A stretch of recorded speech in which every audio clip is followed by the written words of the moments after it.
بسم اللہ الرحمن الرحیم۔ حضرت عزیر علیہ السلام کا واقعہ۔ محترم ناظرین، ہمارے قرآن میں ایک ایسا واقعہ موجود ہے کہ 100 برس تک مردہ رہنے کے بعد زندہ ہوئے اور وہ اللہ کے نبی تھے۔ اکثر مفسرین کے نزدیک یہ واقعہ حضرت عزیر علیہ السلام کا ہے، جو بنی اسرائیل کے ایک نبی ہیں۔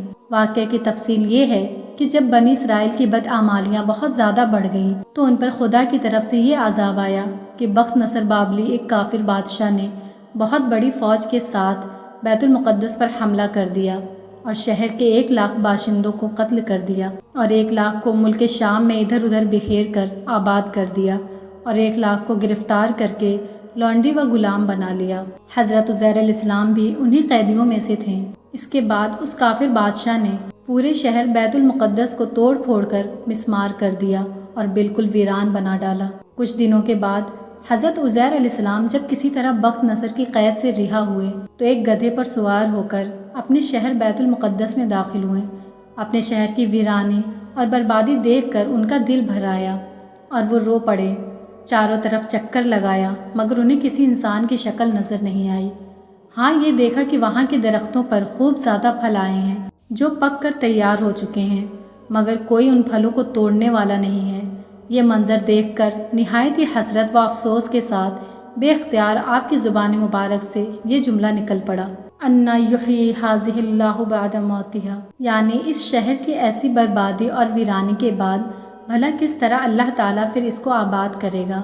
پھر آپ نے کچھ پھلوں کو توڑ کر تناول فرمایا اور انگوروں کو نچوڑ کر اس کا شیرہ نوش فرمایا۔ پھر بچے ہوئے پھلوں کو اپنے جھولی میں ڈال لیا اور بچے ہوئے انگوروں کے شیرے کو اپنے مشک میں بھر لیا اور اپنے گدھے کو ایک مضبوط رسی سے باندھ دیا اور پھر آپ ایک درخت کے نیچے لیٹ کر سو گئے اور اسی نیند کی حالت میں آپ کی وفات ہو گئی۔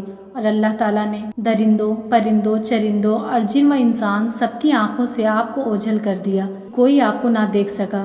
یہاں تک کہ 70 برس کا زمانہ گزر گیا تو ملک فارس کے بادشاہوں میں سے ایک بادشاہ اپنے لشکر کے ساتھ بیت المقدس کے اس ویران میں داخل ہوا اور بہت سے لوگوں کو یہاں لا کر بسایا اور شہر کو پھر دوبارہ آباد کر دیا اور بچے کچے بنی اسرائیل کو جو اطراف و جنوب میں بکھرے ہوئے تھے سب کو بلا بلا کر اس شہر میں آباد کر دیا اور ان لوگوں نے نئی عمارتیں بنا کر اور قسم قسم کے باغات لگا کر اس شہر کو پہلے سے بھی زیادہ خوبصورت اور بارونق بنا دیا۔ جب حضرت عزیر علیہ السلام کو پورے 100 برس وفات کی حالت میں ہو گئے تو اللہ تعالیٰ نے آپ کو زندہ فرمایا تو آپ نے دیکھا کہ آپ کا گدھا مر چکا ہے اور اس کی ہڈیاں گل سڑ کر ادھر ادھر بکھری پڑی ہیں، مگر تھیلے میں رکھے ہوئے پھل اور مشک میں رکھا ہوا انگور کا شیرہ بالکل خراب نہیں ہوا۔ نہ پھلوں میں کوئی تغیر، نہ شیرے میں کوئی بو باس یا بدمزگی پیدا ہوئے ہیں۔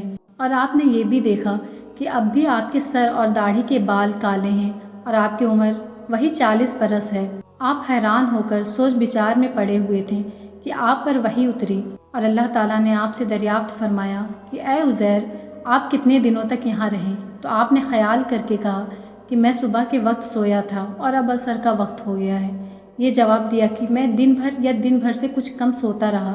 تو اللہ تعالیٰ نے فرمایا کہ نہیں اے عزیر، تم پورے 100 برس یہاں ٹھہرے رہے۔ اب تم ہماری قدرت کا نظارہ کرنے کے لیے ذرا اپنے گدھے کو دیکھو کہ اس کی ہڈیاں گل سڑ کر بکھر چکی ہیں، اور اپنے کھانے پینے کی چیزوں پر نظر ڈالو کہ ان میں کوئی خرابی اور بگاڑ نہیں پیدا ہوا۔ پھر ارشاد فرمایا کہ اے عزیر، اب تم دیکھو کہ کس طرح ہم ان ہڈیوں کو اٹھا کر ان پر گوشت پوشت چڑھا کر اس گدھے کو زندہ کرتے ہیں۔ چنانچہ حضرت عزیر علیہ السلام نے دیکھا کہ اچانک بکھرے ہوئے ہڈیوں میں حرکت پیدا ہوئی اور ایک دم تمام ہڈیاں جمع ہو کر اپنے اپنے جوڑ سے مل کر گدھے کا ڈھانچہ بن گیا اور لمحہ بھر میں اس ڈھانچے پر گوشت پوشت بھی چڑھ گیا اور گدھا زندہ ہو کر اپنی بولی بولنے لگا۔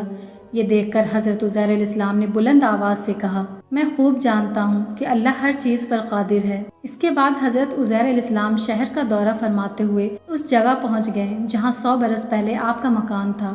تو نہ کسی نے آپ کو پہچانا نہ آپ نے کسی کو پہچانا۔ ہاں، البتہ یہ دیکھا کہ ایک بہت ہی بوڑھی اور اپاہج عورت مکان کے پاس بیٹھی ہے جس نے اپنے بچپن میں حضرت عزیر علیہ السلام کو دیکھا تھا۔ آپ نے اس سے پوچھا کہ کیا یہی عزیر کا مکان ہے؟ تو اس نے جواب دیا کہ جی ہاں۔ پھر بڑھیا نے کہا کہ عزیر کا کیا ذکر ہے، ان کو تو 100 برس ہو گئے ہیں کہ وہ بالکل ہی لاپتہ ہو چکے ہیں۔ یہ کہہ کر بڑھیا رونے لگی۔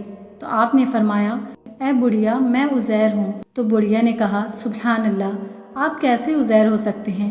آپ نے فرمایا کہ اے بڑھیا، مجھ کو اللہ تعالیٰ نے 100 برس مردہ رکھا، پھر مجھ کو زندہ فرما دیا اور میں اپنے گھر آ گیا۔ تو بڑھیا نے کہا کہ حضرت عزیر علیہ السلام تو ایسے باکمال تھے کہ ان کی ہر دعا مقبول ہوتی تھی۔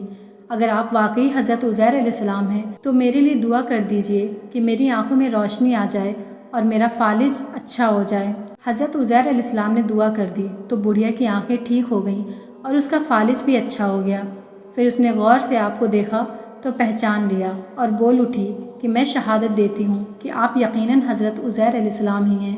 پھر وہ بڑھیا آپ کو لے کر بنی اسرائیل کے محلے میں گئی۔ اتفاق سے وہ سب لوگ ایک مجلس میں جمع تھے اور اسی مجلس میں آپ کا لڑکا بھی موجود تھا جو 118 برس کا ہو چکا تھا، اور آپ کے چند پوتے بھی تھے جو سب بوڑھے ہو چکے تھے۔ بڑھیا نے مجلس میں شہادت دی اور اعلان کیا، اے لوگوں، بلا شبہ یہ حضرت عزیر علیہ السلام ہی ہیں۔ مگر کسی نے بڑھیا کی بات کو صحیح نہیں مانا۔ اتنے میں ان کے لڑکے نے کہا کہ میرے باپ کے دونوں کندھوں کے درمیان ایک کالے رنگ کا مسا تھا جو چاند کی شکل کا تھا۔ چنانچہ آپ نے اپنا کرتا اتار کر دکھایا تو وہ مسا موجود تھا۔ پھر لوگوں نے کہا کہ حضرت عزیر کو تورات زبانی یاد تھی، اگر آپ عزیر ہی ہیں تو تورات پڑھ کر سنائیے۔ آپ نے بغیر کسی جھجک کے فوراً پوری تورات پڑھ کر سنا دی۔ بخت نصر بادشاہ نے بیت المقدس کو تباہ کرتے وقت 40,000 تورات کے عالموں کو چن چن کر قتل کر دیا تھا، اور تورات کی کوئی جلد بھی اس نے زمین پر باقی نہیں چھوڑی تھی۔ اب یہ سوال پیدا ہوا کہ حضرت عزیر نے تورات صحیح پڑھی ہے یا نہیں؟ تو ایک آدمی نے کہا کہ میں نے اپنے باپ سے سنا ہے کہ جس دن ہم لوگوں کو بخت نصر نے گرفتار کیا تھا، اس دن ایک ویرانے میں ایک انگور کے بیل کے جڑ میں تورات کی ایک جلد دفن کر دی گئی تھی۔ اگر تم لوگ میرے دادا کے انگوروں کی جگہ کی نشاندہی کر دو تو میں تورات کی ایک جلد برآمد کر دوں گا۔ اس وقت پتہ چل جائے گا کہ حضرت عزیر نے جو تورات پڑھی ہے وہ صحیح ہے یا نہیں۔ چنانچہ لوگوں نے تلاش کر کے اور زمین کھود کر تورات کی جلد نکال لی تو وہ حرف بحرف حضرت عزیر کی زبانی یاد کی ہوئی تورات کے مطابق تھی۔ یہ عجیب و غریب اور حیرت انگیز ماجرا دیکھ کر سب لوگوں نے ایک زبان ہو کر یہ کہنا شروع کر دیا کہ بے شک حضرت عزیر یہی ہیں۔ یہ واقعہ اللہ تعالیٰ نے قرآن مجید کے پارہ 3 سورہ بقرہ کی آیت نمبر 259 میں بیان فرمایا ہے، جس کا ترجمہ ہے، کیا تم نے اس شخص کو نہ دیکھا جس کا ایک بستی پر گزر ہوا اور وہ بستی اپنی چھتوں کے بل گر پڑی تھی؟ تو اس شخص نے کہا، اللہ انہیں ان کی موت کے بعد کیسے زندہ کرے گا؟ تو اللہ نے اسے 100 سال موت کی حالت میں رکھا، پھر اسے زندہ کیا۔ پھر اس شخص سے فرمایا، تم یہاں کتنا عرصہ ٹھہرے ہو؟ اس نے عرض کی، میں 1 دن یا 1 دن سے بھی کچھ کم وقت ٹھہرا ہوں گا۔ اللہ نے فرمایا، نہیں بلکہ تو یہاں 100 سال ٹھہرا ہے، اور اپنے کھانے اور پانی کو دیکھ کہ اب تک بدبودار نہیں ہوا، اور اپنے گدھے کو دیکھ جس کی ہڈیاں تک سلامت نہ رہیں، اور یہ سب اس لیے کیا گیا تاکہ ہم تمہیں لوگوں کے لیے ایک نشانی بنا دیں، اور ان ہڈیوں کو دیکھ کہ ہم کیسے انہیں اٹھاتے زندہ کرتے ہیں، پھر انہیں گوشت پہناتے ہیں۔ تو جب یہ معاملہ اس پر ظاہر ہو گیا تو وہ بول اٹھا، میں خوب جانتا ہوں کہ اللہ ہر چیز پر قادر ہے۔ محترم ناظرین، ان آیتوں میں صاف صاف موجود ہے کہ ایک ہی جگہ پر ایک ہی آب و ہوا میں حضرت عزیر علیہ السلام کا گدھا تو مر کر گل سڑ گیا اور اس کی ہڈیاں ریزہ ریزہ ہو کر بکھر گئیں، مگر پھلوں اور شیرہ، انگور اور خود حضرت عزیر علیہ السلام کی ذات میں کسی قسم کا کوئی تغیر نہیں ہوا، یہاں تک کہ 100 برس میں ان کے بال بھی سفید نہیں ہوئے۔ اس سے یہ ثابت ہوتا ہے کہ ایک ہی قبرستان کے اندر ایک ہی آب و ہوا میں اگر بعض مردوں کی لاشیں گل سڑ کر فنا ہو جائیں اور بعض بزرگوں کی لاشیں سلامت رہ جائیں اور ان کی کفن بھی میلی نہ ہو، ایسا ہو سکتا ہے، بلکہ بارہا ایسا ہوا ہے، اور حضرت عزیر علیہ السلام کا یہ قرآنی واقعہ اس کی بہترین دلیل ہے۔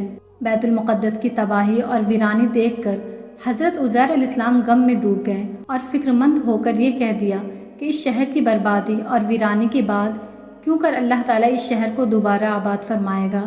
اس سے ثابت ہوتا ہے کہ اپنے وطن اور شہر سے محبت کرنا اور الفت رکھنا یہ صالحین اور اللہ والوں کا طریقہ ہے۔